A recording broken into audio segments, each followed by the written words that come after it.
The MIYETTI Allah Cattle Breeders Association Taraba State Chapter has lamented the killings of members of its vigilante group by terrorists locally known as bandits. Speaking with Media Trust, Chairman of Northeast Zone of the association, Mafindi Damburan, said at least 30 members of the Fulani vigilante group, a military arm of Magban, were murdered by the bandits as more bodies are yet to be recovered. I could remember these guys were making math that time that they would deploy all their vigilantes across the country. So they still have those people. Well, that is not the case for now. The case now is that they are complaining and crying out that their members have been killed by bandits. So all of you who are always coming out to say, Fulani HERDSMEN this and that, they are trying to exonerate themselves or to separate themselves from these so-called bandits. Well, according to him, the vigilante members were on a mission to flush out bandits from their camp in Kara near Gasso town when they were ambushed. He said bandits from Zamfara state and other states had taken over many forests and established camps. Dambura explained that the vigilante group set up by Magban had been in the forefront of fighting kidnappers and cattle rustlers in the state. He disclosed that the Fulani vigilante group was set up following the quit notice issued by Emir of Muri to criminal Fulani, adding that the group was inaugurated by the Commissioner of Police in the state in August. The chairman further said the Fulani vigilante have arrested over 47 suspected kidnappers in their hideout and also recovered many weapons including AK-47 rifles.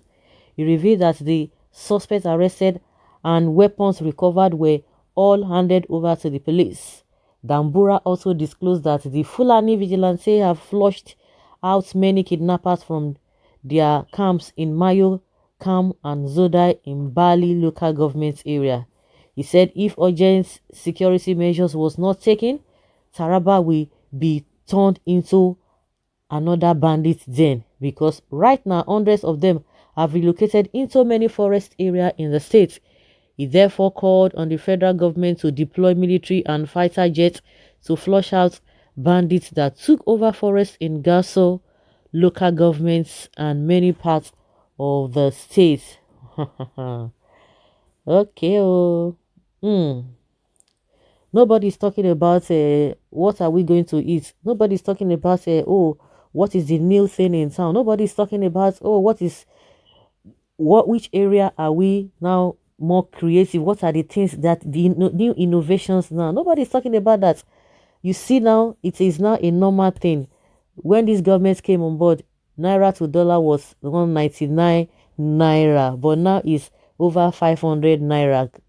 And it is now a normal thing. Who would have thought, who would have envisaged, who would have reasoned it how that this will be the price now, the exchange rate? Who would have thought? Nobody would have imagined. Say lie, when it happens, it can never happen.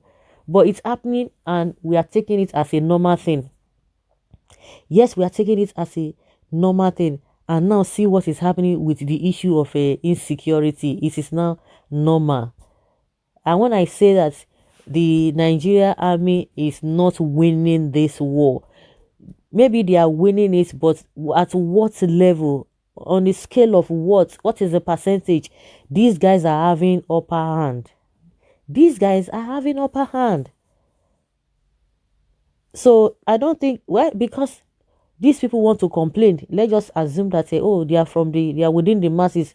Because normally the people who are saddled with the responsibility of protecting lives and properties are not supposed to be reminded.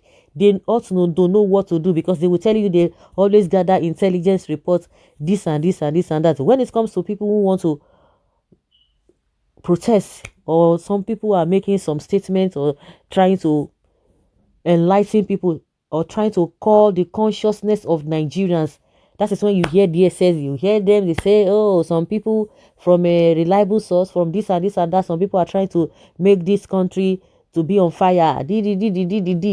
So you don't even need to tell them that they should deploy.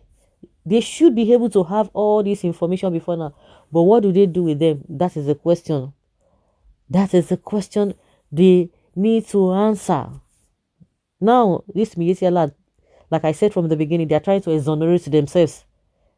I heard somebody saying that, oh, they didn't want to listen to Gumi. When Gumi was talking about to settle these people, to give them amnesty, they didn't listen to him. Now they have declared them terrorists, that the whole thing has escalated.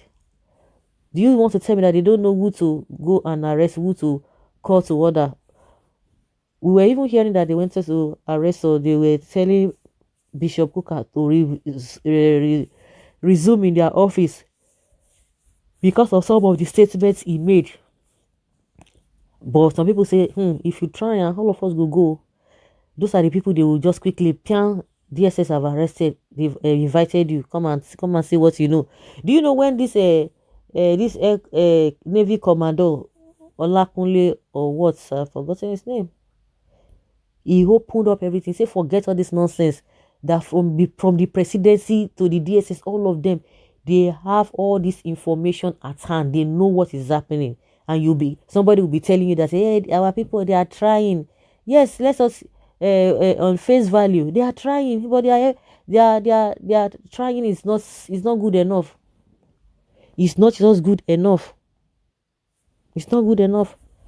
It's so pathetic. We are going to hear begede again. The bandits, they've gone to the police station. You know, they've been going to army who in the recent, nobody dared go near their army base.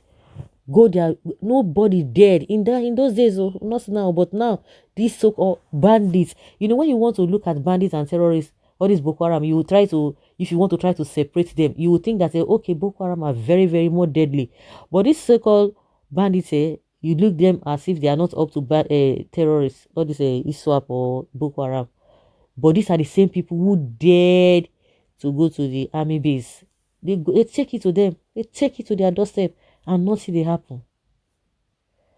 Well, may Allah bless Baba Buhari for teaching Nnamdi Kanu in a language he will understand. Okay, this one you don't know, say now they go come for them. That's why it's quickly is so fast to bring Kanu on this matter. Can you imagine? Not is so messed up. Can't even believe there are still people out there that are still defending this government. Just somebody like this one who is mentioning Kanu. You can imagine, your foolishness is too much. You are talking about Kanu, but your foolishness is too much, Mr. Widman. That is your biggest worry beyond the pillaging of your region. It is only Kanu, Nnamdi Kanu, that they are concerned about. All these people, they are something else. Of course, he's just trying to defend himself before people will begin to talk about, oh, not this, not that. Points of correction: bandits are not terrorists. They are ordinary businessmen and women. Who is bandits and who is MIYETTI? Because MIYETTI trying to exonerate themselves now. So guys, leave your comment down there below and let us know your thoughts.